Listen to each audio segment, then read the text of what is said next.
2 বছর পেরিয়ে গেলেও শেরপুর জেলা কারাগার হামলার অনেক প্রশ্নের উত্তর এখনো মেলেনি। 2024 সালের 5 আগস্ট শেরপুর জেলা কারাগার হামলার ঘটনায় পালিয়ে যাওয়া 518 জন কয়েদির মধ্যে এখনো 345 জনকে গ্রেফতার করা হয়নি। এ পর্যন্ত 173 জনকে আটক করেছে আইনশৃঙ্খলা বাহিনী। হামলার সময় লুট হওয়া সব অস্ত্র উদ্ধার হলেও এখনো নিখোঁজ রয়েছে 1143 রাউন্ড গুলি। শেখ হাসিনা পলাতকের পরে শহর অঞ্চলের হাজার হাজার লোক এসে এই জেলখানা ভাঙচুর করলো। জেলখানার স্টাফ যারা কারারক্ষী ছিল তাদেরকে আমরা প্রোটেকশন দিয়ে বিভিন্ন জায়গায় আমরা রেখে দিছি।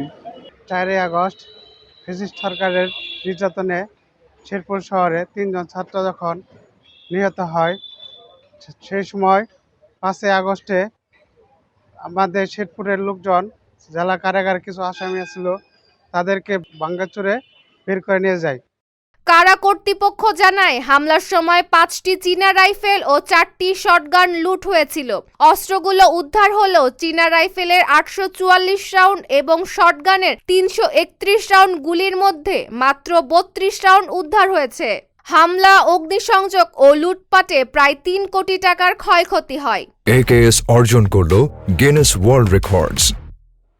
AKS হামলার সময় কারাগারের বিভিন্ন ভবন, আসবাবপত্র, সিসিটিভি ক্যামেরা, ঔষধ, খাদ্য সামগ্রী ও অন্যান্য মালামাল লুট করা হয়। তৎকালীন জেল সুপারের সরকারি বাসভবনেও হামলা চালানো হয়। পরে সংস্কার শেষে 2024 সালের 12 ডিসেম্বর কারাগারটি আবার চালু করা হয়। জুলাই গণঅভ্যুত্থান পরবর্তী ক্রিমিনাল জাস্টিস সিস্টেমের 3টি প্রধান স্তম্ভ পুলিশ কোর্ট এবং কারেকশন বিভিন্ন মাত্রায় আক্রান্ত হয়েছে। এর মধ্যে বিশেষ করে কারাগারে হামলা, অভিযুক্ত এবং দণ্ডপ্রাপ্ত আসামিদের পলায়ন, অস্ত্রাগার লুট এবং গোলাবারুদ সহ যে প্রাতিষ্ঠানিক ক্ষতি হয়েছে, যে আসলে অপরাধ নিয়ন্ত্রণে আমাদের রাষ্ট্রীয় সক্ষমতা, গোয়েন্দা কার্যক্রমের সক্রিয়তা কতটুকু সফল হয়েছে সে বিষয়টি নিয়েও আমাদের আলোচনা করা দরকার।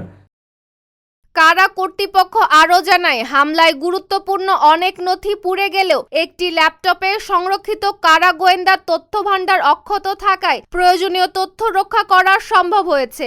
পলাতক আসামিদের গ্রেফতার ও নিখোঁজ গুলি উদ্ধারে অভিযান চলমান রয়েছে। টোটাল ওই দিন ওই সময় 518 জন বন্দী ছিল, সবাই পালিয়ে। তার মাঝখানে 173 জন বন্দী আমরা অলরেডি পেয়ে গেছি বা ধরা পড়ছে, আর বাকি পলাতক আছে এখনো 345 জন। টোটাল অস্ত্র হারাইছিল 9টা অস্ত্র উদ্ধার হয়েছে, আর গুলি হারাইছিল 1175টা, 32টা গুলি পাওয়া গেছে, আরো 1143টা এখনো বাইরে আছে বা পাওয়া যায় নাই, এখনো মিসিং আছে। আপনারা জানেন 2024 সালের 5 আগস্ট শেরপুর জেলা কারাগার বিক্ষুব্ধ জনতা কর্তৃক ভাঙচুর হওয়ার ফলে জেলখানায় থাকা প্রায় 518 জন বন্দী পালিয়ে যায়।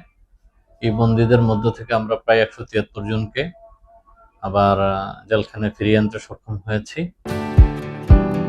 জুলাই আন্দোলনের সময় শেরপুরের পরিস্থিতি শুরুতে তুলনামূলক শান্ত থাকলেও 4 আগস্ট 3 জন নিহত হওয়ার পর সহিংসতা ছড়িয়ে পড়ে। এর জেরেই কারাগার, সদর থানা ও বিভিন্ন সরকারি স্থাপনায় হামলা, ভাঙচুর ও লুটপাটের ঘটনা ঘটে। 1 বছর পরও সেই ঘটনা তদন্ত, পলাতক কয়েদিদের গ্রেফতার এবং নিখোঁজ গুলি উদ্ধারের কার্যক্রম চলছে। Desk report, Dhaka post.